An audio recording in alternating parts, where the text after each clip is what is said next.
I'm not talking about money for Greenland yet. I might talk about that. But right now, we are going to do something on Greenland, whether they like it or not, because if we don't do it, Russia or China will take over Greenland, and we're not going to have Russia or China as a neighbor. I would like to make a deal, the easy way, but if we don't do it the easy way, we're going to do it the hard way. And and by the way, I'm a fan of Denmark too. I have to tell you, and they've been very nice to me. I'm a big fan, but the fact that they had a boat land there 500 years ago doesn't mean that they own the land. I'm sure we had lots of boats go there also. But we need that because if you take a look outside of Greenland right now, there are Russian destroyers, there are Chinese destroyers and bigger, there are Russian submarines all over the place. We're not going to have Russia or China occupy Greenland, and that's what they're going to do if we don't. So we're going to be doing something with Greenland, either the nice way or the more difficult way.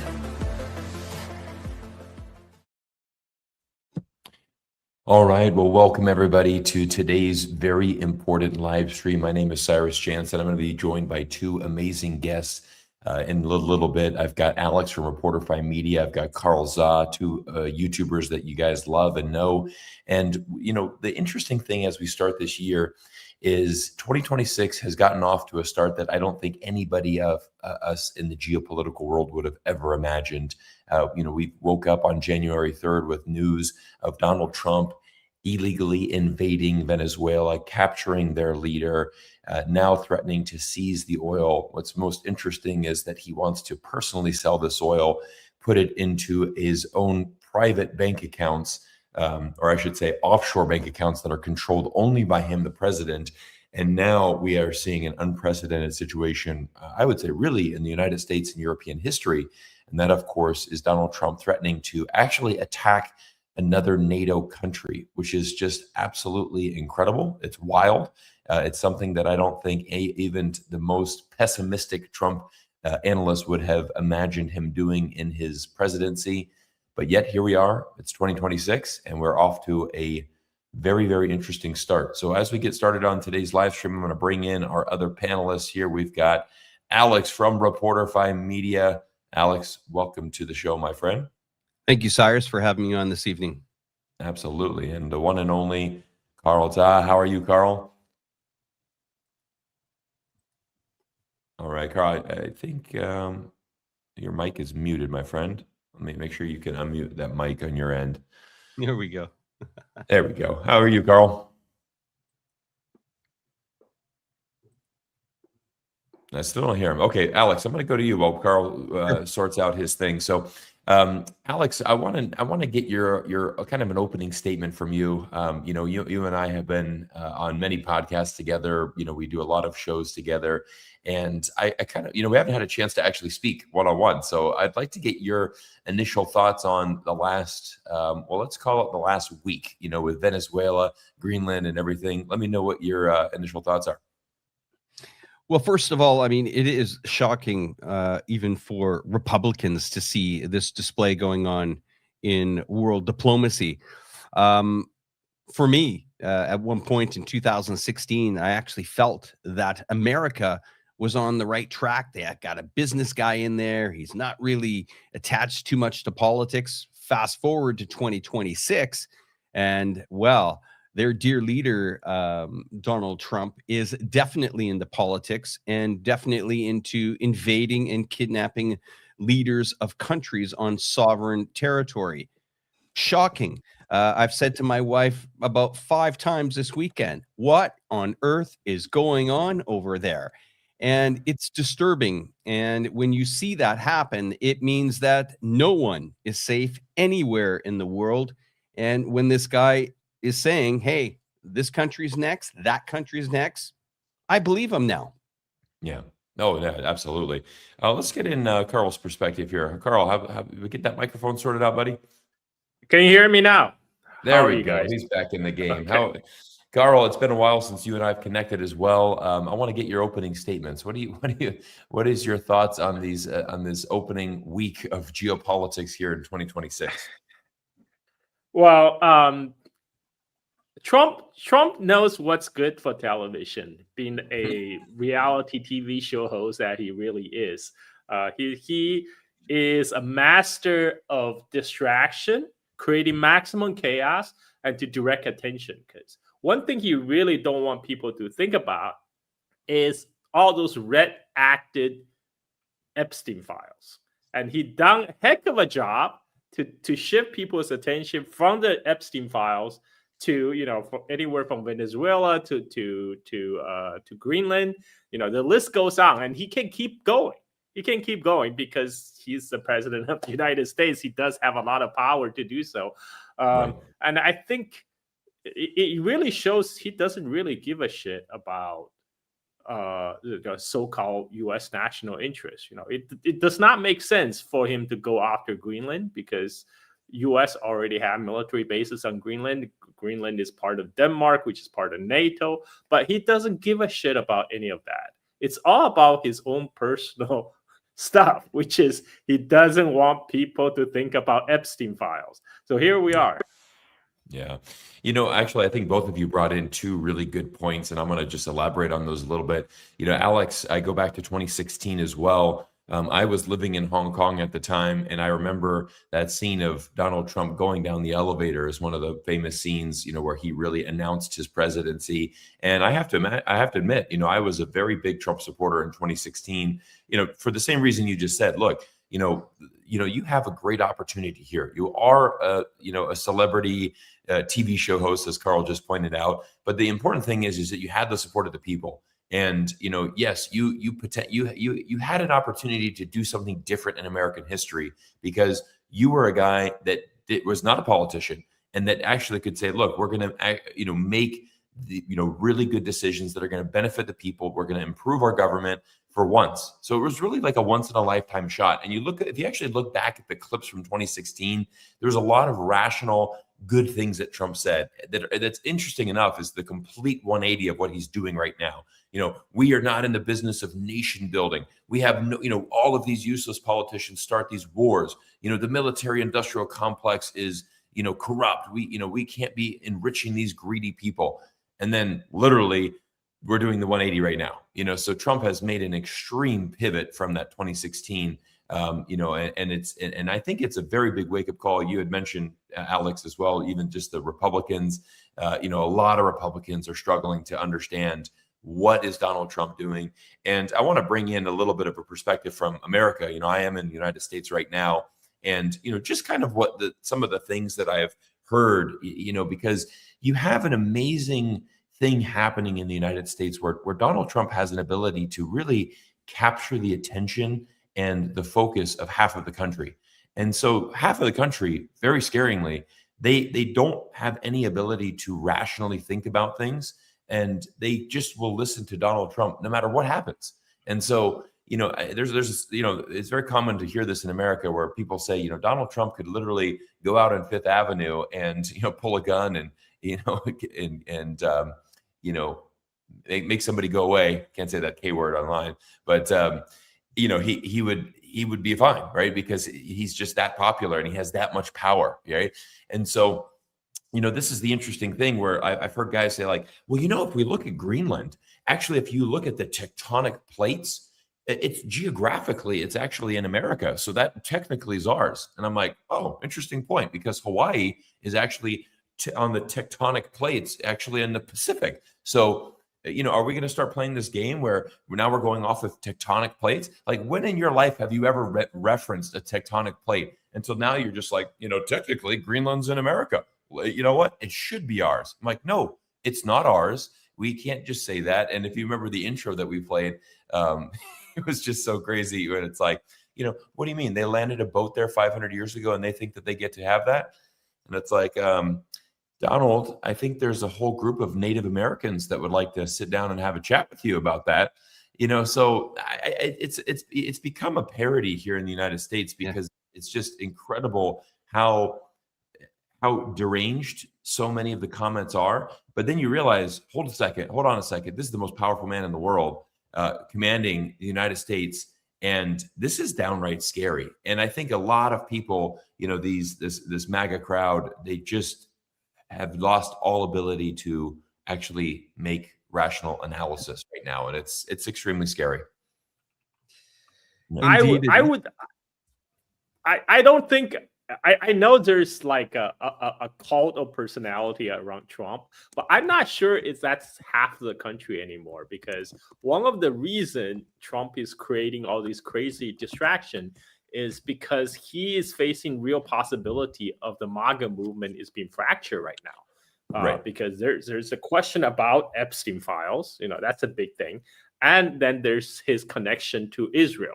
Trump is not even making any pretense he's not working for the Israeli interest. He recently just hosted the owner of Las Vegas Sand. What's her name? Sheldon Adelson. Adelson. Adelson. Yeah, and she.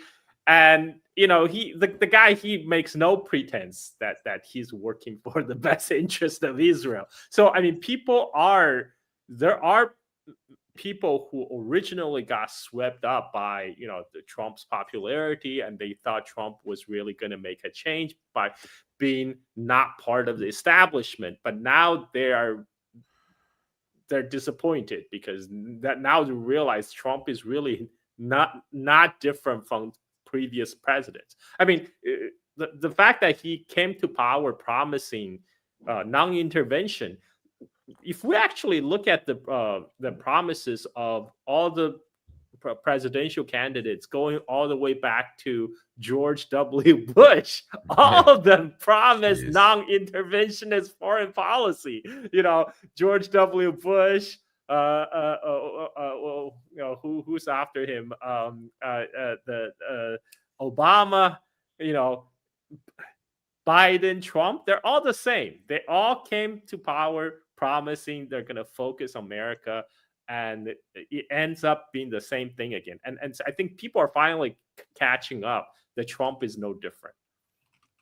Oh yeah, Carl, I think you are right on that. Is that there's a lot of Republicans that are switching, and I'll be honest. My mother's a very hardcore Republican, and she's very, very pro-Trump, even until like last year. And I think really the Gaza thing and how when Trump shared that AI digital image of a golden statue of himself in Gaza, that was the tipping point for my mom. She finally woke up and said, "Oh my gosh, like that is." And my mother's from Germany, right? So she literally was like, "This guy is going down the same path as Hitler, and he is just becoming obsessed with power. He wants to consolidate everything, and electing a golden statue. This goes against biblical principles. This goes against just no sane leaders going to do that." And that was the flipping point. There's just like, nope, no more. It's done. It's over. So that was a long time ago. But it's shocking. I mean, we'll get into the ICE strategies. You have the ICE patrol, the officers that are arresting and murdering United States citizens in the country right now. I mean, this is an absolute tragedy. I mean, that's the biggest story right now going, domestically here in the United States. Absolute uproar. We'll get into that later on. But Alex, I mean, I want to get your thoughts on this because I know that you've had contact with Patrick Lancaster, who's been down in South America. He was trying to get into Venezuela to, record some amazing content like he does on the front lines of Ukraine. Have you had a chance to talk to Patrick? And also, Alex, I know you were in South America recently. You were in Argentina and I believe it was Chile for a few weeks. So kind of give us the vibe from South America and your thoughts on that. And let's start with the Venezuela conflict before we get into Greenland. Yeah, being down in South America, you can get a real tone for United States. Argentina has totally turned MAGA. They are supporting the change down there, quite shockingly, because, it's my first time down to South America and first time to see an economy that's been absolutely obliterated. I mean, the currency changed anywhere between 3 to 6% trading when I was down there in Buenos Aires. Now, I asked the average person in Argentina what they thought about Venezuela's situation. Most of them supported it until the point where you gave them a reverse scenario and said, well, how about it that maybe this elected person of this country doesn't like your leader, and let's just say they flew in one Saturday night and took him, his wife, and his kids out. of the presidential palace and stuck someone else in there. And they said, well, no. Well, that's it. I mean, everybody is armchair critics. They can sit back and say, yeah, I think it was a good move. At the end of the day, I think it was one of the saddest days in the United States of America. And the more this guy continues to open his mouth and talk about, regime change in Cuba, I know we're going to cover Greenland later. It's very serious now. We can't block this out and think, he's just some old guy rambling on. He's going to do it. So speaking to Lancaster couldn't get into Venezuela. He was denied access in there. Angelo Giuliano made it into the country. We had a couple of personal conversations when we were down there. Some of the stuff he doesn't want to go on air and talk about. He said at a later time he will. He's now currently back in Hong Kong. But the situation down there in South America is, I think most of the people are just saying, you know what, our economies are wiped out. Okay, America, you're going to come in.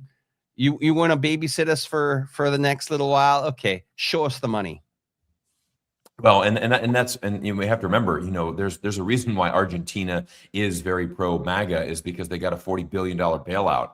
So that show me the money. Money can buy a lot of influence and a lot of power. So I mean, and that's that. We're starting to see a lot of this in social media here in the United States, where where people are starting to really speak up against Trump and say, look, you promised us a more affordable healthcare. Our healthcare rates are going. You promised more affordable groceries. Beef is at an all-time high in the United States. You promised us all of these things. But we don't have, we have money to literally increase the defense budget now. Donald Trump shared this tweet, because of all the hostilities around the world, we need to increase our budget. Where's the hostilities to the United States of America? Venezuela poses absolutely zero threat to the United States. It's not going to militarily invade it. The entire, thing about drugs is completely fabricated because there's no fentanyl coming from Venezuela. That's what's killing Americans. The only thing that they really export would be cocaine, which is obviously not a great drug, but it's not going to killing in massive terms as far as fentanyl, and that's the drug crisis. So if you look at the data, there's just no correlation to Trump's claims that, they're narco terrorists and they're absolutely infiltrating our country with all of this stuff. I mean, all of these things are completely bogus. And Trump, the one thing that he's done is he's been at least very honest. He's from day one is like, it's all about the oil. We have an interest in Venezuela as it pertains to oil. And I think that's an interesting one, because usually when the United States does some type of military operation, at least the government tries to have some kind of moral justification for this, right? Whether true or not, usually we're always hearing the democracy and liberty, and we're doing it for the people. But at least Donald Trump has been very honest that he honestly doesn't give a crap about those people, and he really is just about getting that oil. But did you guys see that conference yesterday with the oil executives? Did you guys see that clip from there where they talked about where he goes, Chevron, how long have you guys been in Venezuela? And he's like, well, we were up here until 2019 and then we left. He's like, oh, why did you guys leave? He's like, well, we left because of the sanctions that were passed. So it's like, we left because of your sanctions. Your sanctions literally caused us to leave the country. And, Trump didn't realize that it was his sanctions that caused the oil executives that he's interviewing to leave. It's just kind of mind blowing here. Carl, let me know. Oh, go ahead, Alex.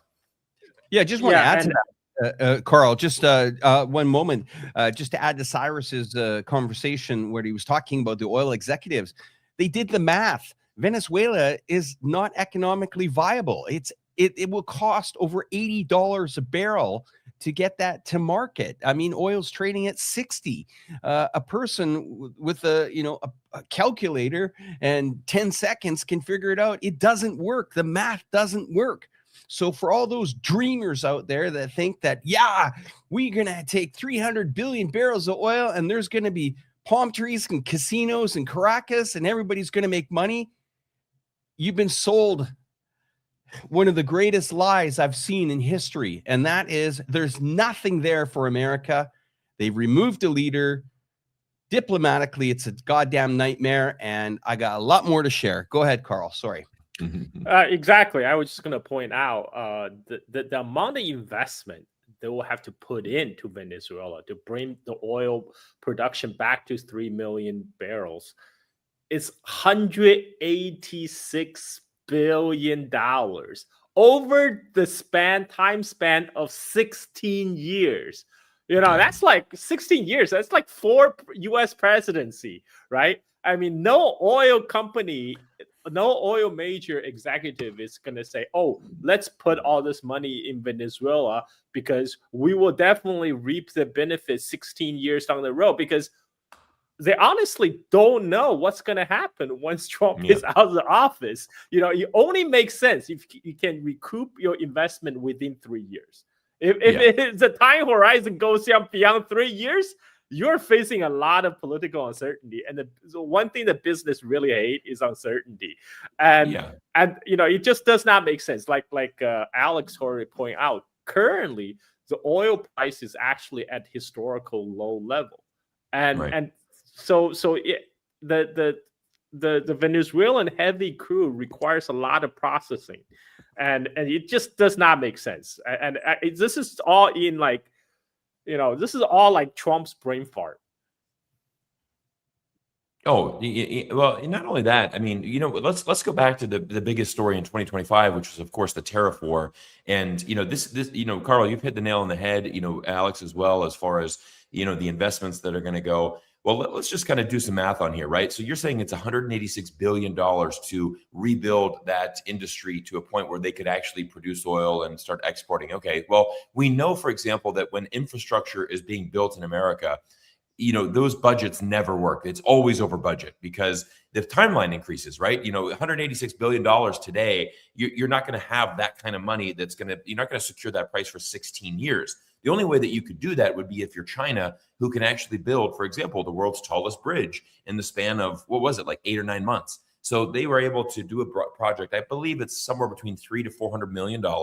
They built the world's largest bridge. And it's absolutely, because of the logistics, because there's nobody that can build something like China. Okay, all right, bridge is going to cost us $400 million. It's going to get done within 8 or 9 months. And boom, there you have the bridge. It's done. Interesting case study. We can look at the bridge that collapsed in Baltimore last year. So that collapse, now you got to remember that bridge, was struck by a boat, it collapsed, but the foundation, right, the pillars on the bottom, they're drilled into the ocean floor. The foundation of the bridge is already there. So you basically just have to reconstruct the top of the bridge. Well, they said, all right, we're going to need, $1.2 billion to reconstruct that bridge. So it's like, wow, you're already like 3 times more than it would cost China to do. And then it's like, yeah, it's going to take us 6 years to do that. Actually, we're going to now forecast 8 years. And by the way, we're going to need more than $2 billion. So everyone's like, my gosh, like, how is this? That's how stuff gets built in the United States. We just know it's going to be, you're going to say 16 years. It's probably going to take 25. You're going to say 186 million. It's probably going to take 300 billion by the time it's done. That's just how it works. And so I think the other issue is we see, Carl, you brought up a good point, where when you're a business owner and you're an executive and with the United States, you have this very big geopolitical instability because every 4 years, there's going to be a change in government. And you can see how wild things can change with someone like a Donald Trump in office. So again, it's the same thing when Donald Trump says, hey, Nike, we're going to tax you with these tariffs because you're building your shoes in Vietnam and China. We want you to start building shoe factories in America.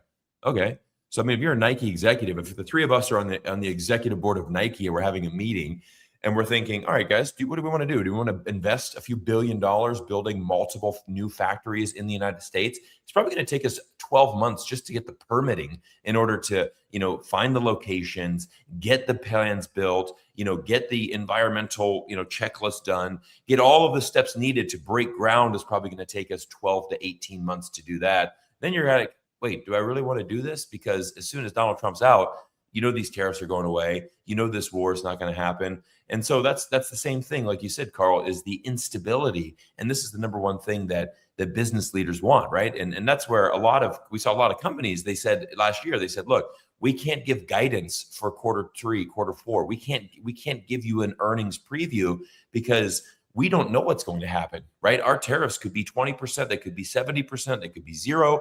All of this affects the bottom line. So if you're forecasting how much money we're going to make in Q3, Q4, can't help you. We're just not going to forecast because of the instability from the government. Then, of course, the tariffs aren't working, and basically businesses, people don't spend, right? Because it's like, well, I don't want to invest a ton in America because it's instability. I don't want to invest here. Like, we're just going to have the status quo and let's just try to mitigate as much risk as we can. And so it's not productive for a business environment as well. And so I think that's, you guys nailed it on the head as far as Venezuela. I mean, Alex, you one of the things that you said, I think is really spot on is, these American people are sold this pipe dream. And that's what Trump does. I mean, that is his MO. He is a salesman. He is a marketer. I'll give him credit. He's probably the best marketer in the planet because, there's nobody that can BS and, just talk a bunch of nonsense, like Donald Trump, but in a captivating way that people think all of a sudden, I had a conversation with a really, really right-wing patriotic guy, former Marine Corps guy here in Las Vegas. And he's just like, man, it's never felt so cool to be American again. Like, we're just invading countries. We're kicking down bad guys. We're expanding our territory. Like, hell yeah. Like, we haven't expanded our territory in a few decades. Like I can't wait to get Greenland, man. Like, it's going to be sweet, and I'm just like, oh man, like this is just not good. People don't understand, but that's what I mean. Like, Trump's a marketer, and this guy is full, hook, line, and sinker. He's bought all the propaganda, and he just thinks, yeah, this is great. He doesn't understand the geopolitical consequence, and so, guys, let's get your opening comments on, Greenland. Alex, I want to get your analysis here on what you're thinking with the entire Greenland situation. As we played that opening clip, which, by the way, you helped me make, so I appreciate you're the master at editing and making these awesome clips. Thank you for that. But we've heard comments from Donald Trump. We're going to take Greenland, whether they like it or not. There's the easy way or the hard way. And so, what does the hard way mean? Are we talking military intervention? Are we talking a military conflict inside a NATO country? Okay, this is how it's going to go down, but we're going to have to dial back just a little bit. So first of all, Mr. Trump, your opening statements that, we don't want Russia as a neighbor, 2.4 kilometers between Alaska and Russian territory. That's what you have. So, go back to school. Second one is, look, we have to understand what Trump has done here in the last year. Tariffs, those are going to come out. They're going to come out somewhere, and they're going to end up on personal balance sheets of people that are importing and exporting. Second of all, he's asked the Security and Exchange Commission to go to annual reporting rather than quarterly reporting. Okay. That is bad news for investors. All right. Number 2, Liberty Financial. The Trumps are in the crypto market big time. Look at who they are pardoning over the last 90 days. Some of the biggest criminals in money laundering on the globe ever. They make Bernie Madoff look like a school child. Okay. Shocking. So this is massive what the Trumps are doing. Okay. And connections with Binance, CZ buying, $2 billion worth of the currency. This is, guys, you have no idea what is going to happen to the financial markets. They are going to have Armageddon happen to it. So this is why Trump is deflecting and saying all these crazy, bizarre things, because his family's cashed out. Oh, no. Yeah. Oh, they cashed out. They couldn't give a damn about the US dollar. But what they want to do is, this is the master of creating an illusion right in front of you. Okay, let's rattle the world with Venezuela. It catches the headlines. Well, he pardons more people and gets them out of jail and prison for stealing billions of dollars from people. Next, and there's facts to this. I can read them to you. Next, let's do another illusion. Let's go in and let's take Greenland. Yeah, let's do that. Let's get everybody upset about it, and let's get Marco Rubio, his little pet dog, to go around and say, yeah, we want Cuba too. Yeah, Cuba, and you better be careful. But here's one thing that a lot of people don't understand, is that he will not go after a country that has a nuclear warhead. And it's clear. Greenland is wide open. Is Europe going to come to their rescue? I rather doubt it. It will consume the headlines while he structures his family to rake in billions of dollars through his, non-reporting issuers on NASDAQ and pull back regulations. This guy loves it. Oh yeah, let's just pull back to yearly reporting on financial markets that, run the U.S. economy. So yeah, I feel he's definitely going to go in. I think they are going to take Greenland by force. They probably won't need to. I have a really, bad feeling in my stomach when I even say that. It's absolutely awful. Can you imagine those people that have lived there for years? And I guess, hey, boats that go to countries 500 years ago don't mean anything. So, well, okay, well then just cancel, I don't know, Christopher Columbus Day. Why? Who cares, right? 1492 mean jack Absolutely. shit to this guy. Yeah. Carl, let's get your thoughts, my friend, as we go to Greenland right now. Yeah. Carl, let me ask an opening question. I mean, do you think that we're going to see United States military invade a NATO country? You know what? That's a distinct possibility right now, because that's what Trump is threatening to do. And first of all the reason he gave for grabbing Greenland is bogus, because they say, oh, we got to have Greenland because this very geostrategic, it sits in a very strategic position. We have to watch as the Arctic route opens up and the Chinese and Russian shipping going through the Arctic, and then we will be able to monitor that from Greenland and counter. First of all, U.S. already has access to Greenland. U.S. have military bases in Greenland. It has, because, U.S. is part of NATO, and it has all the basing right in Greenland. So you can already do that. And as Alex already pointed out, Trump says, I don't want to be neighbor with China and Russia. What do you think where do you think Alaska is, right? I mean, and so it's the whole reason why Trump is going to Greenland, because it's a big spectacle. It's good for television again, and it's good distraction, and also because he can. Trump is a big bully. He respects strength. If you push back, as China did during the trade war, he backs down and he said, "Oh, I have very good relationship with President Xi." But Europe, he does not respect Europeans, because European leaders, let's face it, have been bending over backwards for him. And even though they all despise him, but they have, when Trump says jump, they all say how high. And Trump does not respect weakness. He when he senses weakness, he pounds. And this is why he's going after Greenland, because he thinks this is consequence free. And he doesn't really care about NATO alliance, because he doesn't, like I said, he doesn't respect the Europeans.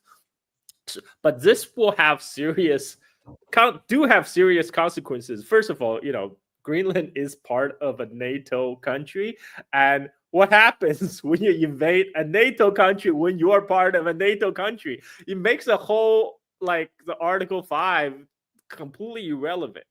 And then but right now it looks like Denmark, they don't really have like you said, Cyrus, Denmark doesn't have nuclear warheads. There's nothing really they can do to push back the U.S. military might, and other European leaders are not. I doubt they will put their necks on the line either, because if you see how their response to Venezuela, they all been saying, "Oh, okay, yeah, Maduro have to go." Donald Trump did a great job, but then they turn around and say Greenland is different. Greenland is a different case. Yeah. But in Donald Trump's mind, it's the same. It's the same. Both Venezuela and Greenland, it's what he thinks he can get away with. That's why he will do it. Yeah, and I think there's one thing. It's very easy to pick on smaller countries. if you're the United States. Obviously, militarily attacking Venezuela, that's going to be an easy conquest for the United States. Obviously, if Donald Trump wants to overtake Greenland, I mean, quite frankly speaking, there really isn't anything Europe can do. Greenland doesn't have a military. Denmark doesn't have one. Even NATO. I mean, even if you're looking at amphibious assault, if you surround it with United States military ships, the only military ships in NATO are from the United States. So there's not really anything the Germans or the Danes or really anybody in Europe can do, unfortunately. And I think what's really interesting here is as we continue to talk about this Greenland one, is that I think there's an interesting proposition, because I've actually heard both sides. I've actually heard some people from Denmark and even from Greenland say, look, the chance to become American actually is an interesting one. Like, it could potentially be really good because America has more resources, it has more opportunities, and it basically, the United States has a lot more money than Denmark does to spend on Greenland. So it would be great if we could be part of the United States. Now, here's an interesting thing. I got some great stats for you guys. You're going to find this very interesting. So, what do you think the poverty risk rate is in somewhere like a Greenland right now? Under the Danish control, poverty, the risk to fall into poverty in Greenland. Any idea what that would be, guys? What do you guys? Well, I mean, Greenland, they have 60% of their budget is provided by the Danish government. Their whole budget need to be subsidized. So if United States were to take over, guess what? It's not the U.S. will get all the wealth. It's U.S. have to put more money to subsidize the running of Greenland. But this is the part that Trump supporters don't understand. You have to pay for it. You are the ones that are going to pay for it. Well, that's very true. And so what we realized here in the United States, though, is that if you are living in the continental U.S., right, and you are actually in the United States, it's good to be an American, right? The economy's fine, there's some good aspects to that. But if you are living in an American colony, the poverty rates are crazy. Here's the stats. In Greenland, poverty rate risk right now is between 5 to 10%. Let's call it 10%, okay? Well, in Guam, it's 23%. In the U.S. Virgin Islands, 25%. Puerto Rico, 43%. And America Samoa is 57%. So that is a really incredible stat right there, because it just shows you, again, like you see the same thing. Like, people are born in America Samoa, and it's like, great, you're American, you're part of, well, it's like, well, technically not, right? Like, I'm actually have a U.S. passport, but I can't vote because I'm in this colony. And actually, if you look at how the government runs our colony, it's garbage. Like, Puerto Rico is an absolute disaster. I mean, when you look at the poverty rates and the crime, and it's really, really sad. Now, if you look at the median income, let's go through this as well. So median income in America Samoa would be around $18,000. Puerto Rico, $24,000. Guam is $35,000. U.S. Virgin Islands is $37,000. Median income in Greenland right now, $50,000. So you start to look at the poverty rates, you look at the median income. There's a large argument that, again, we're kind of going back to the salesman, we're going to take Greenland, it's going to be great because we need it for the natural resources, and it's going to be great for the people of Greenland. Well, statistics show us very clear that in U.S. colonies, it's not great for the majority of people. And even in like Puerto Rico, where the wealth is that there's a tax law that actually exists for U.S. citizens. So, for example, if I wanted to establish residency in Puerto Rico, I could do that. And I think my maximum tax rate would be something like 2 to 3%.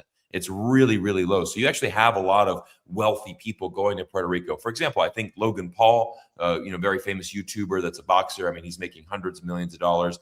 He's actually established in Puerto Rico, lives full time on the island, specifically for that reason. That way he could. Yeah, Peter Schiff as well, great YouTuber, big finance guy. These guys, they live there for that reason. So that's the only thing that's going positive for Puerto Rico. But then again, you have to live in these massive compounds, armed security, and it's not real life. It's just you're taking advantage of a tax law and living in a paradise with armed security. So the statistics really don't show that it's going to be a good move for Greenland, and most importantly, the Greenland people. But I think ultimately it comes down to, I would say, look, if we are going to make a proposal, I think it has to come down to a referendum and a vote, for the Greenland people. But we've seen, the latest poll, which I think was in January, earlier in January, or maybe it was December last year, there's about 85% of Greenlanders do not want to actually move to the United States. They want to remain under Danish control. So again, there's this whole, propaganda that we hear in the United States where it's like everybody wants to be American, right? Look at all the immigrants from China. Look at the people always want to come to the United States. Everybody wants a U.S. passport. And I got to tell you an interesting thing, guys. This to kind of to rebuke that. This week in Las Vegas was CES, Consumer Electronics Show. I was down filming some content, visiting some brands. Big Chinese contingent here, and so many of them, it was their first time to the United States. And I just said, "Hey, first time to the U.S. What do you guys think?" And they're like, "Oh, it'll be our last time." Like, it's terrible. Or like and I'm not trying to rag on the U.S. Obviously, it's my home country, but it's just. I was like, that's really interesting. I wish we'd have done a vlog. It would have been kind of interesting to just vlog that and get their real reactions. But they're like, it's just, it's just too busy. It's just like, the food here's garbage. It's just like, you don't feel safe. I mean, like, they're like, China's at a point where it's just so convenient right now, right? If you know life in China, it's pretty damn convenient. It's safe. It's clean. It's China has leveled up in ways that a lot of people don't understand. And I think that's where a lot of people are like, man, like we're at CES and you get a little personal pizza, for lunch, it's $25 US. And they're just like, what is this? Like, how is this $25? And it just tastes like garbage. It's like $25 US in China. I mean, you're eating like a king, so just a little sidetrack there. But I mean, Alex, if we're going back to this, I mean, would you agree with this statement that, if the United States does militarily get involved and attacks Greenland, would this be the biggest gift to Vladimir Putin? Because I think essentially it would shatter NATO, which I guess would be the whole, reason for his war, right? I mean, he doesn't want Ukraine to join NATO. I guess if the United States joins, attacks Greenland, NATO collapses, then I guess Putin kind of wins because then Ukraine's definitely not joining NATO. I think Greenland is something that, most of us kind of maybe joke about, and the people that voted last year saying, 85%, nah, we wouldn't join America. Listen, if these innocent people get invaded by the U.S. military, all hell's going to break loose here. We are on very thin ice with Iran right now. We're on very thin ice with Nigeria, all countries around the world, Greenland, Denmark, of course, you can add to it. There's, more fighting going on in Syria as we speak. We've seen what's happened in the Middle East. They go barging into Greenland. They start pushing people around. There's going to be some mistakes made, and they're going to have a goddamn redneck so far up their ass in America that they won't know how to deal with anything. There was this missile that was launched from Russia a few days ago, and pay attention to this, everyone, because this is a warhead that cannot be stopped by any country in the world. And that slammed into Kiev a few days ago. And we call it the silencer. When you unleash something like that, you are not just making a statement of retaliation for a prior bombing in Ukraine. You're saying to the world, watch, have a good look. You want to keep pressing, insulting our leader, thinking that you can bully your way with Russia. Maybe people will wake up and say, you know what? Thank God there's somebody that can push back against the United States of America. They may not win if both of them go to war. I think the whole world is finished. Yeah, but agreed. Greenland is not a territory that we should be celebrating, liberating as the next, colony of the United States of America. That's a goddamn threat to a country. And we may joke because we're not one of the 66,000 people that live there. But I'm going to tell you, as a Canadian, if the Americans start saying, yeah, you know what, let's take a shot at Canada. Why not? Oh, boy. You will see people become very patriotic very fast. And, when they start insulting China, it's interesting. They were giving numbers on Fox television the other day about how many people in China, in the military in China. You want to know how many people would defend this country? Every goddamn single citizen of this nation that I live in right now would defend its country tomorrow morning without any hesitation. So I think this whole chat about Greenland is just reckless, absolutely reckless. Yeah, Alex, I appreciate your sobering analysis because you kind of really brought it to the point and brings the severity of what's really happening here. I mean, we can, it's a tough one because we have a president that has so clueless, and as Carl and we've made some jokes today, just talking about, hey, I don't want to be neighbors with Russia. Okay, well, you're 2.4 kilometers from Russia. I mean, it's just it sounds funny until you realize, again, this is the most powerful man in the world that has, that really, we're going to talk about this a little bit on the next topic, is just how he's consolidating power. Stephen Bannon has been very clear that they are going to make moves for 2028 to make sure that he stays in power. You have the ICE agents that are just running around causing domestic chaos in the United States. I mean, this is a very different America that we are looking at right now. And I think a lot of people are very worried about it. But I think, I had made an interesting video where I had actually, came up with a very alternate thought on this. I said, I think that the United States invading Venezuela is a gift to China. And a lot of people, are in the comment section kind of like, Cyrus, you're coping hard for China. You're trying to spin this for China. And I said, look, the Venezuelan oil is one thing, right? We know that China buys about 70 to 80% of Venezuela's oil. There's no doubt about it that for Venezuelans' economy, China is very, very important. Obviously, their biggest customer.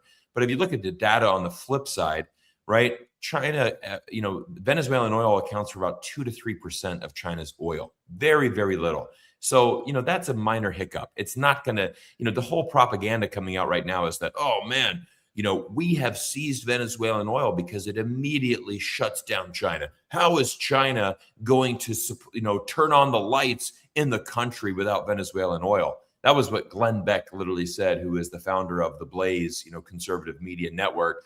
And so, you look at that and it's like, man, this is why you really have to understand geopolitics and why you have to look at data, right? And then we look at the data where, people, for example, we've got two pathways going down, right? We've got renewable energy and then doubling down on fossil fuels. We know Donald Trump is all about the fossil fuels and he's doubled down on that. And we know China is all about renewable energy, right? They added more solar power in the first half of 2025 than the rest of the world combined. And so, we look at the solar, the renewable, the hydroelectric. China's just broken ground on a brand new dam project through the Tibetan mountains. Very ambitious project. I don't think any other nation in the world could pull that one off except China.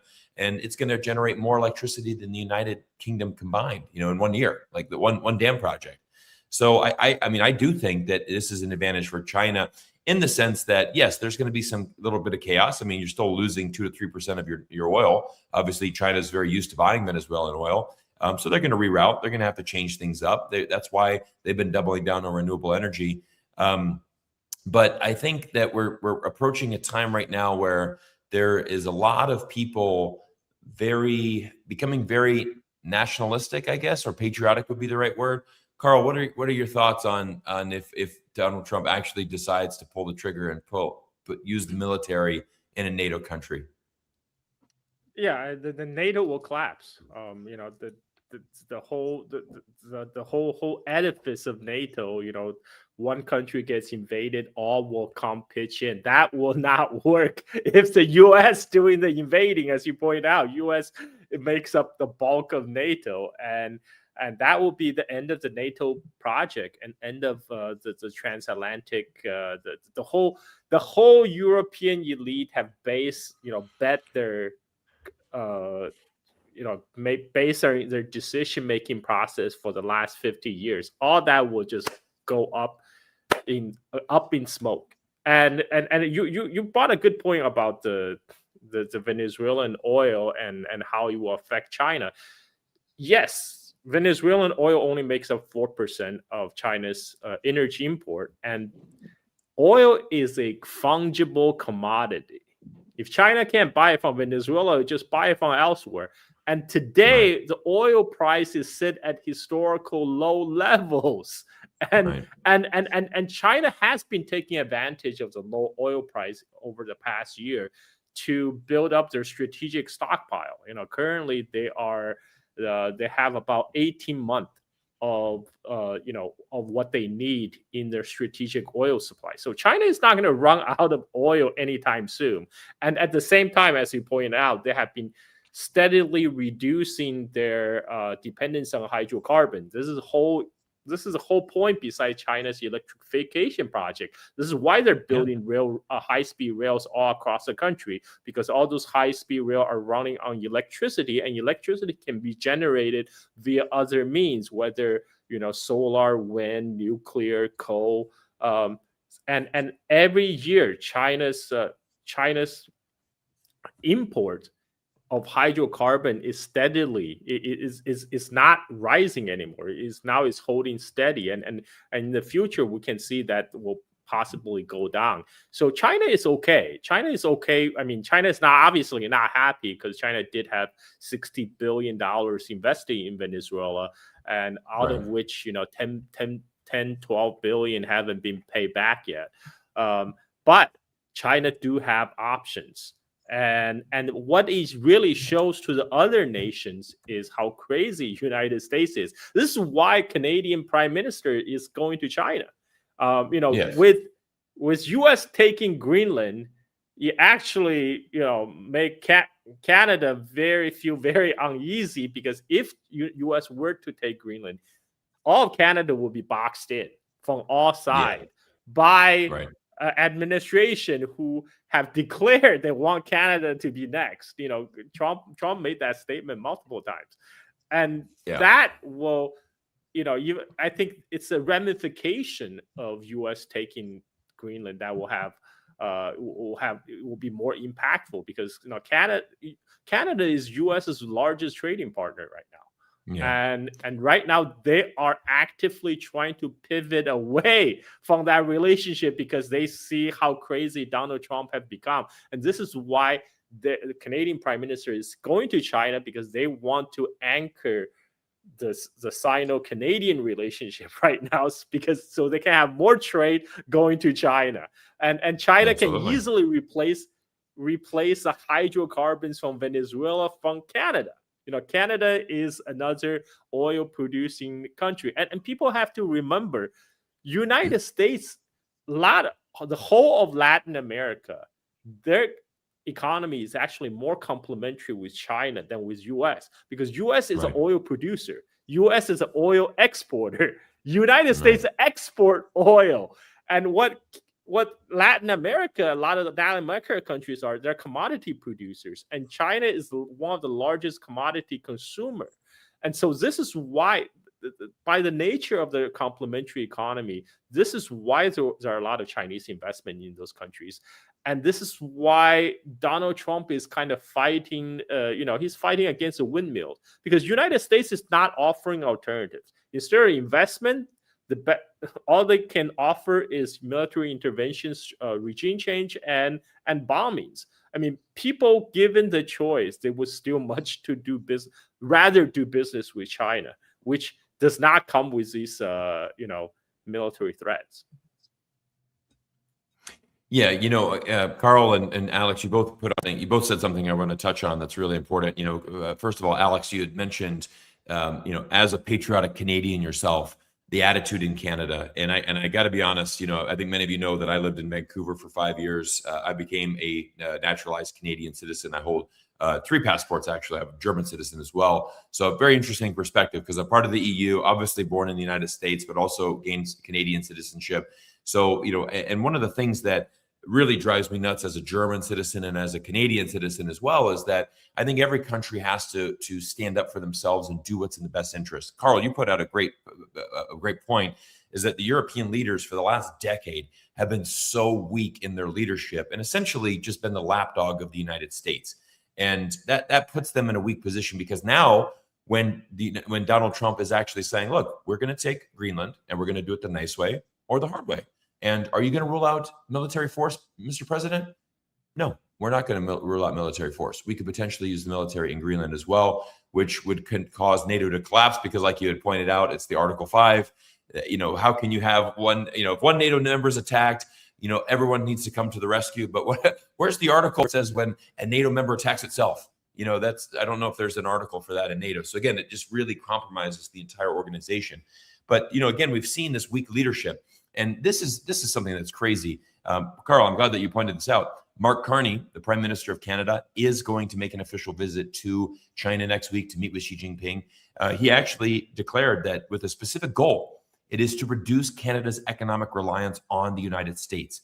That's a profound statement because, like you had rightly pointed out, the United States and Canada, they have the best relationship. It's our 4,000-mile, border. We have been brothers. And it actually makes me really sad as a dual citizen of both countries, because when I lived in Vancouver, we had the beautiful Peace Arch, which is this beautiful arch that, between the two borders. And it just said, this is an arch to celebrate the friendship and the brothership of Canadians and Americans, let nothing ever come between our two countries, and it's a really beautiful monument there. I'm sure, Alex, I think you've probably been there, crossed that border crossing at some point in your life when you lived in Vancouver. But it's sad to see. And obviously we have tons of friends in Canada. And I agree with you. There is a country there of 40 million people that would immediately put on a, red and white shirt, with a maple leaf in the center and fight for their country. And that's what we've seen actually in Canada. I was actually in Canada. I don't think you've been back to Canada in a while, Alex. I was actually back for the New Year's holiday. I've spent about a week there with my family. And you see a difference in Canada where, Canadians aren't necessarily very patriotic. They're not going to be wearing a Canadian flag and proudly displaying that. But you'll see more houses have Canadian flags than ever before. More people are wearing Canadian stuff. And, there's definitely a movement where people are like, hey, we are proud to be Canadian. Yes, we can be neighbors. We can be friends. We still love American culture, right? Like we get American TV shows, we get American news, we love American football. The cultures are so close, but yet we are distinctly Canadian, and we're proud of that. And so I think that rubbish is just, that would never happen. I don't think that the United States has any chance to take Canada. It's just wild that this is what we're talking about, right? This is the stuff that we have to talk about in geopolitics, which is just very, very sad. But here goes down to the brainwashing again. Mark Carney announces his visit to China, and here's what somebody, we've seen in the editorial here. I'm going to bring this up. Somebody had published in the Toronto Sun, China is the real threat, not the USA. There's a lot of hysteria around Canada, but don't make no mistake, United States is our ally, and China is the real threat. This is from Lori Goldstein, who just published this editorial. China is the real threat, not the US. And I just think it's amazing, Alex, right? I mean, we look at, the actually, if we look at Stephen Harper, the former conservative prime minister, who actually had a very, very strong economy, for Canada, about 10, 15 years ago when he was in office. Actually, there was a point there, I think you probably remember, Alex, as an active investor, where the Canadian dollar had reached parity with the United States dollar. And, there was a tremendous amount of robust trade between, China and Canada, great relationship, economy was thriving. And so I think that there's a great opportunity for Canada to do that. We've also heard a potential news that Canada is thinking about dropping the EV tariffs on Chinese EVs, which, as we know, would absolutely change the entire landscape. And I've talked to many Canadians who have said that would be phenomenal. Give me that BYD car for what, 10,000 Canadian dollars? I can get a basic BYD car. Hell yeah. Cost of living is very expensive in Canada. If I could buy a brand new, Chinese BYD, we know what consumers are going to do. They want good products at the best prices. They don't care about geopolitics. They don't care about, oh, it's from China. Great. I have a lot of stuff from China. Love made in China.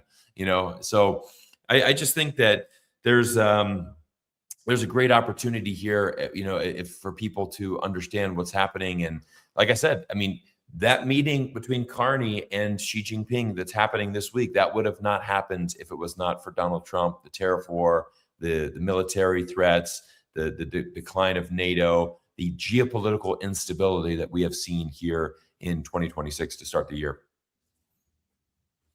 Alex, over to you, buddy. Let me know your thoughts. Yeah, something that we didn't take into the calculations, and it hasn't come on mute. I think you're on mute, buddy. Me? Am I? I can hear. No, Carl? I can hear Alex. I muted myself. Alex is fine. Should I continue? Go ahead, Alex. Yeah, okay. I'll keep talking, and then maybe Cyrus, let me know if you can hear me. So as I was saying, there's a calculation that I wanted to share, and that is of the oil market itself. We haven't seen tariffs come through on oil and gas equipment. We haven't seen inflation happen in the oil and gas market, but it's coming. The derivative market has been very clear that it's coming. We've seen it happen. Everyone's wondering, oh, why does the cost of beef cost so much in the United States? It's not the ranchers. It's the goddamn derivatives market in Chicago. These are all digitalized commodities. It's happening to the beef industry. It's happening to the soybean industry. It's happening to the oil industry. It's happening to the natural gas industry. Natural gas is going to go ballistic here in the next calendar year. It's the next target. Anybody watch silver lately? Up 140% in a year? Anybody see what that does? Silver's in everything. So yes, of course, Carney, is quite smart for what he's doing, heading over to China and saying, you know what? Maybe, just maybe, let's take a shot on this, guys. Let's bring the new energy vehicles over to Canada, which is a country that everybody has to drive. It's got over 8,000 kilometer highway, the number one highway in the country. It needs decent cars. And basically what I would see, and I'm going to project here, is that they will build some of these cars in Canada. Goodbye to the United States automotive industry. It's toast. It is toast. If America wants to drive garbage cars that are massively inflated for, $50, $60, $70, $80,000, it is the biggest scam on a person that you can imagine. Imagine how many cars that you bought in America that have lost value after you've driven it off the lot in the last maybe 30 or 40 years of your driving. Scam, scam, scam, scam, scam. But you buy a car here in China, it's affordable. Some of the ranges are amazing on some of these batteries, and it can happen overnight. I saw these cars in South America when I was there. New cars on the streets. People are like, outside there saying, I can't believe how great they are. I've heard nothing but positive things about the car industry. Now, Carney, his trip to China, very, very important. I think they will knock these tariffs down to zero. And as Carl and you said about the oil and gas industry in Canada, it's ripe for the picking. Send it to China. They'll buy it. Why would China want to buy all this fracking oil from, the Dakota states that are, cost $80 to $100 a barrel? That's garbage. No. Canadian oil all the way. I'm going to show my red and white. Go Canada, go Carney, and get a deal going. Oh, I love it. I love a patriotic, fired up Alex reporter-fi. It's the best. But why you got to make me feel bad because I bought a car in the U.S., man? I got to get around, man. Why you got to make me feel bad? You said you get these guys that are buying cars are stupid. Lose the value. I mean, I got to drive, Alex. I mean, I got no other options, man. But I tell you, but I got an interesting side note. I don't know if you guys heard this story. So CES, okay, Consumer Electronics Show here in Las Vegas. Guess which brands showed up in full force? All the Chinese EVs were in attendance at CES. So you had Xiaomi cars, you had everything here. The interesting thing, they were able to drive up from Mexico. So all of them had Mexican plates. They crossed the border, drove right up. And guess who didn't show up? Ford said, we're not coming. GM said, we're not coming. So no American brands were there, but the Chinese EVs were there. What was the number one thing at CES?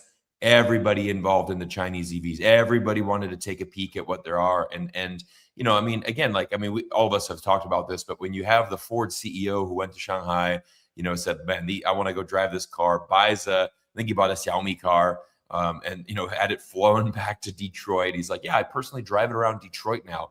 It's just like, that's just, the game's over, right? I mean, if you've got the Ford CEO who's driving a Chinese EV in Detroit, Motor City. Over.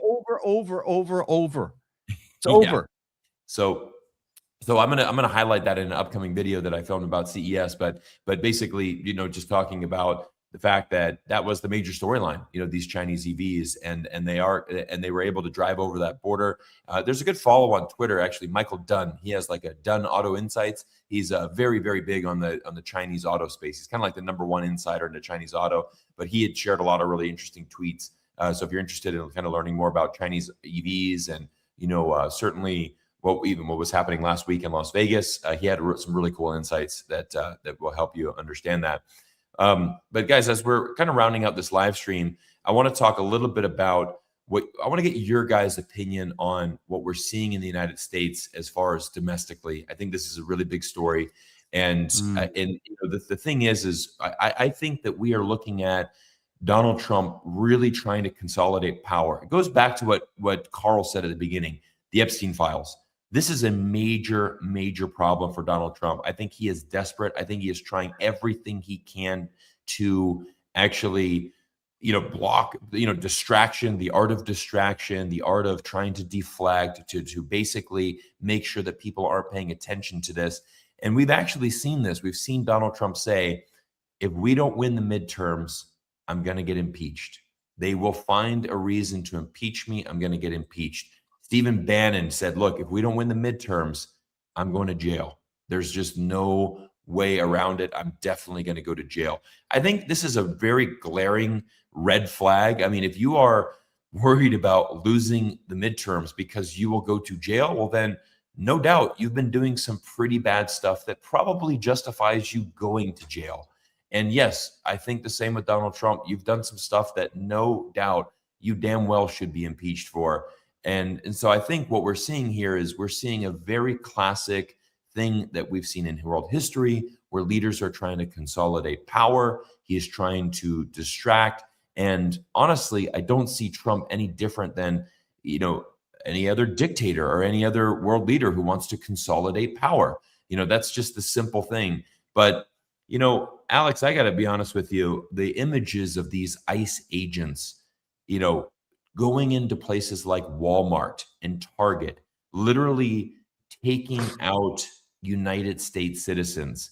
And, there's a very big kind of anti-immigration. This is racial profiling. Who are they predominantly going after? Anybody that's brown skin, anybody that is essentially a Latino or a Latina. They're going after Spanish-speaking people. But, even Joe Rogan this week on the podcast, he's like, this is so bad for America, right? Like, if you've been here for 20 years in the United States, working here, paying taxes, okay, maybe you came over illegally, right? But as you know, you can come over illegally, you can establish residency, you can work, you can get a social security number. Yeah, maybe you're not a U.S. citizen. But for God's sakes, you've been here for 20 years, you're working here, you're contributing to society, your children are born in the United States, they're American citizens. I mean, I think it's just a very bad precedent. And Alex, I want to know your thoughts on the domestic chaos that we're seeing here in the United States with the ICE agents and what this really means with Trump consolidating power.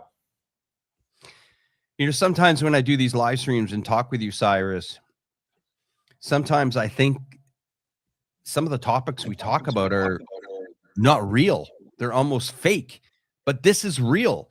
And, here in China next week, I hear, many influencers are getting together to go and talk about healthcare in Shanghai for expats to help improve people's lives. Now we hear that America has decided, okay, why not? Let's spend a lot of money and let's round up a lot of people. Let's hope we get it right 100% of the time. If we get it wrong, I don't know, couple hundred Canadians are being detained by ICE agents in the U.S. You must remember that a lot of these facilities are publicly traded companies on the New York Stock Exchange that make money when people are detained or make money when people go to jail on very long charges. They have the influence to lobby for extended penalties for people that break the law because it is a financial gain for these companies and the governments. So rounding up people, shooting people, because what? They maybe are there illegally or not there or don't have their paperwork. since when did we start calculating what immigration is? Okay, if I go back, I'm pretty damn sure whether it's my great grandfather came over, probably maybe with papers, maybe without papers. Isn't everybody pretty much an immigrant in the United States and Canada besides the people that originally found the land? Aren't we? Isn't, my grandparents are from Wales. I don't know if, my great grandfather or the great great grandfather or the grandfather has, proper documentation. Right. Now we live in a world that everybody's monitored. And so, I mean, where are we going to start with this? Are we going to be injected with a code that they will scan us and say, yeah, he's here legally. Yeah, move him along the line. Is it, are we profiling people on the color of their skin? It's disgusting. It really is disgusting. And people, we may think that we're doing the best for, yeah, I understand. Get the bad guys out. I get that. But boy, oh boy, does anybody really understand the trauma that people are going through? Innocent people that are going through? Where's this is collateral damage, if you ask me. Oh, I mean, it's shocking. I think it's absolutely shocking. Carl, let me know your thoughts. What do you think about when you're looking back at the United States and seeing what's happening on the Bali? I'm glad I'm in Bali. Well, I mean, it's a collateral damage is they're shooting white women now. I mean, it's no secret that a huge contingent of the MAGA crowd is those white supremacists, right? They want the brown people out, and they're the ones who've been crying about white genocide and there's not enough white children. And here they are. They're defending the ICE agent shooting a white woman with white children. I mean, these guys don't really care about what they say. They don't really care about white genocide, all that stuff that they say they care about. What they're doing is they're channeling. They see the ICE agent as a proxy of themselves. People with power, because they realize subconsciously that they don't really have power in their lives. That they also probably also subconsciously aware that U.S. is not going in the right direction, right? The society is degrading. So instead, what they do, they're having power trips. Think they're living precariously through Trump and through ICE agents. They think like they identify themselves with those people in power, and this is why we're seeing these like kind of cult like behaviors of the hardcore MAGA. These people can be reasoned with because they see, okay, finally we are taking revenge on the society that have failed me, because I am not achieving personal success in this society. So I am channeling through the ICE agents brutalizing other people that I feel like, okay, I still have control. But this is this has to be said. That even these people are now a extreme fringe minority in the American society. This is why I don't think even half of America now is standing behind Trump, because he's realizing that because of the Epstein files, and people saw that he was Israel first, and now this is why he's doing all these cranking up everything, including domestic program like ICE deportations and military adventurism abroad in Venezuela or Greenland. For him, he had to keep up this constant distraction, so he can remain in power. And I don't think this is sustainable. Yeah. How much right now he's already cranking up everything to 11. I mean, where do you go from here? Well, and I'm going to add a little interesting perspective here for everybody, because I'm very passionate about immigrants in the country, because my mother is an immigrant. My mother is from Germany, and interesting enough, she came to the United States at age 20. My mother's now 82. So she's been living in the United States for 62 years. Interesting enough, she is not a U.S. citizen. She has retained her German passport. She's always been passionate about being European and being German. Obviously, she has permanent resident status in the United States for many, many decades. But, it makes you wonder. It's just like, now, I don't think she's going to be targeted because, one, she's retired and she's in her 80s. Number two, she's white. So I don't think the ICE agents are going to go after her. But now we flip it over to my wife, who is Canadian via China. She was born in China, holds a Canadian passport, obviously not white. And so you start to, every time we cross the border back into the United States, I always kind of wonder, is it okay to enter in with the green card, which she, has? I mean, she has, we have 3 children together, all of whom are Canadian and United States dual citizens. So obviously, she's helped produce 3 United States citizens. It was a very easy pathway for her to become a green card holder. But it's always in the back of my mind a little bit. When you're seeing these illegal takedowns. And the problem is I don't know if you guys saw that clip. This is what's really scary, and I want people to understand this. You have JD Vance, which I think it's remarkable that how well he is at lying and distorting the truth. And the problem is he's like a snake, because it just comes off so natural and so easy, and just like, I cannot believe you guys would be, siding on the side of the woman. And, this ICE agent's life was in jeopardy. He had to defend himself. And the problem is we've seen the video evidence. The video evidence is clear as day. And, we've seen a lot of videos from, for example, I've been, retired military officers, retired Army and police chiefs who said, look, I was a police training officer for 25 years. The number one rule is that you cannot fire a weapon at somebody because they're fleeing away, right? Even if it's a criminal, right? This is why you see cops are running after criminals, because you can't, if a guy runs away, you can't just draw a gun and shoot him in the back. It's illegal. That's the number one rule. So this is the, this is the protocol, and this is the problem when you have these ICE agents that have been given full immunity, by the way. JD Vance said, look, they have full immunity from the law. They are not going to face anything. That is the damn scariest thing I've ever heard in my life, because how can you have agents that are, just of a made up agency that Donald Trump created? Now they're patrolling the streets with masks on, heavy, machine guns and, military weapons. And it's just like, these guys can do whatever they want. Again, you have people that have too much power. And I don't know if you guys saw that video clip from there was a video clip from the point of view where the white woman is in the car and she said something like, I don't care, man. Like, you do you. Like, I don't care. Like, whatever. And so, she drives off. The guy shoots her 3 times, and then he says, fucking bitch. Right? Like, this guy literally shoots her in the face, and that was his 2 words. So you kind of contrast that, right? Like, even if you want to have a debate on, was the officer in a position that he had to defend himself? What was there a dangerous situation? Was he justified in actually taking out that U.S. citizen?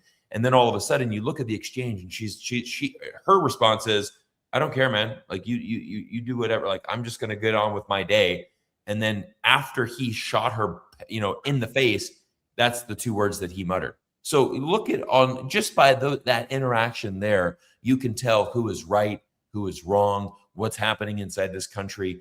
And I think that, again, this is why my thesis is that China is in a much stronger position, because when we go back to China every summer, we go back for 3 months every summer with the family.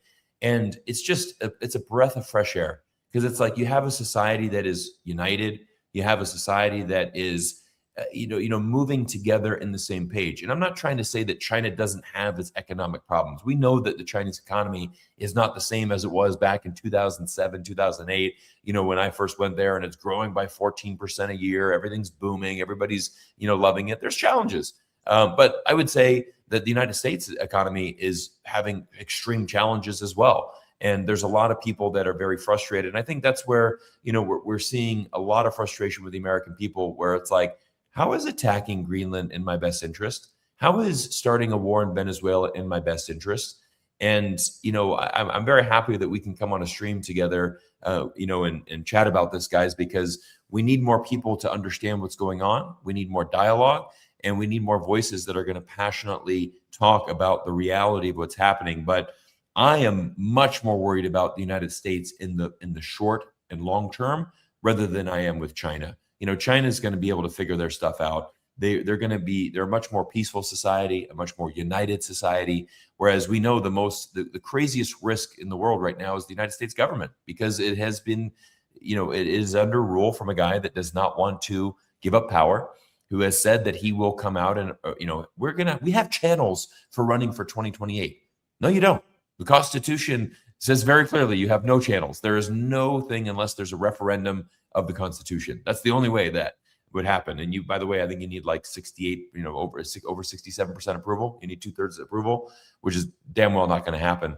So I don't know. Guys, let's wrap it up. We've been on here for an hour and 20 minutes. I really appreciate you guys. I love being with you guys. You guys are amazing insiders. We'll start with Alex. Give us your final thoughts as we close this amazing session out. It's going to be a financial thought. And guys, watch the commodities on the market here in the next 2 months. Watch the natural gas prices. See who else Trump pardons. He's let Binance founder out of prison. He's let the BitMEX co-founders. They've been pardoned. He's let Silk Road guy, which I have a little bit of sympathy for, but he's pardoned. Trevor Milton, he's been pardoned. So, this guy's ramping it up, and this is going to play out in the financial markets. And the day of reckoning is going to come. And as I've said on the show many times, the derivatives market is almost a quadrillion dollar market. And you wonder why your price of beef is going up. It's not because of those ranchers want more cash. In fact, they're losing on their herds. It's the financial markets that are taking your money and manipulating it. And boy, oh boy, I hope they don't pull the trigger on Greenland. If they do, Europe's not going to come to the rescue. Maybe an Resnik missile will. And that's all I can say for today. Cyrus, what an exciting time to come on here and have a live stream with you. We got to do this a lot more, my friend. Yeah, I think I love being with you guys. I think I'm really trying to commit in 2026 to trying to do a live stream at least once a week. I'd like to get in kind of back in a rhythm here and kind of build this up. Alex, our YouTube journey started exactly 5 years ago when we were locked down in COVID, and you reached out to me. We had a really fun run with the Let's Talk China show.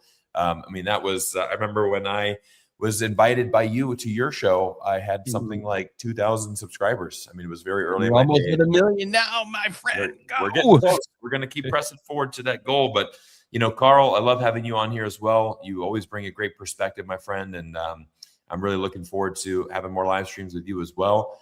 Carl, let me get your final thoughts as we close this one out. Yeah, what you said about worry about your wife, that actually strikes home for me because my wife is Indonesian. So I last time I traveled to United States to see my parents was in 2023, and my mom hasn't seen my youngest son yet, and now I don't plan to go visit United States in the next 3 years because if they do something to me, I can sue their ass off. I can sue the government for millions of dollars, but they can easily just go after my wife. They can deport her, and then there's no recourse. So I'm gonna wait out Trump. I'm gonna wait. I'm gonna wait after 3 years to delay my family visit back to United States because I don't want to deal with that right now. But that's sad. That's a really sad thing when you have people making those calculations. And many of you know that I'm here in the United States because my parents are getting old and we need to help with them, and I want to be closer to them so they can see the grandkids. But same thing. When we go back to China for 3 months, I'm always worried about when we cross immigration, and if they look at my wife, who's obviously says born in China. Oh, you were gone for 2 months. Where were you at? You were in China. What were you doing? You always have those things in your mind, so it's a very real threat. I think you're right on, Carl. Yeah. Well, I look forward to do more live stream with you guys. So, it's always a pleasure.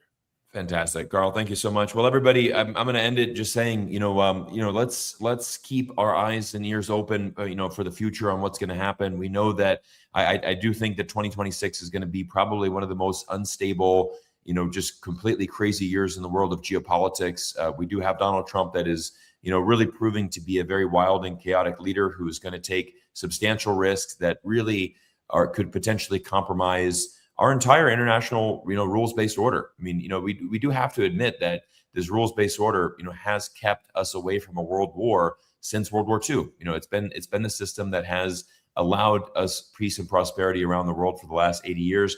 I would say, though, that the United States has been routinely, destroying that, though. I mean, we look at the situation in Gaza. I mean, we brought up the situation where Israel really controls the purse strings, really controls the United States government.